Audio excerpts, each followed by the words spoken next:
என்னதான் வீட்ல இருக்கிற பொருள் எல்லாம் பார்த்து பார்த்து எடுத்து வச்சாலும் பசங்க விளையாடிட்டு கீழே போட்டுருச்சு அப்படின்னா, என் வீட்ல இருக்க பப்பி இந்த மாதிரி வந்து பொம்மை எல்லாத்தையும் கிழிச்சு போட்டுட்டான். இது வந்து பார்க்கறதுக்கு நல்லா இருந்தது. சரி எப்படி தூக்கி போறதுன்னு மனசு வரல. ஒரு பைத்தியக்கார பைலட் அந்த மாட்டிட்டு படுற பாடு. அவனை 3 வேளையும் சோறு போட்டு வளர்க்கறதுக்கு அவனால என்ன பண்ண முடியுமோ அதை டெய்லியும் பண்ணிட்டே தான் இருக்கான்.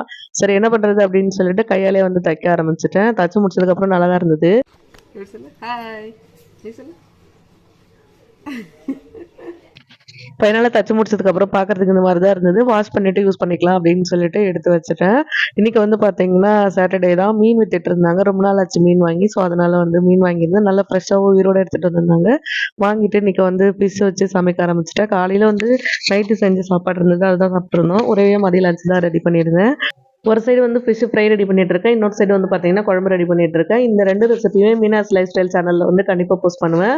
ஃபிஷ் ஃப்ரையும் சூப்பராக வந்திருந்தது, குழம்பும் சூப்பராக வந்திருந்தது. கண்டிப்பாக மறக்காம செக் அவுட் பண்ணி பாருங்க.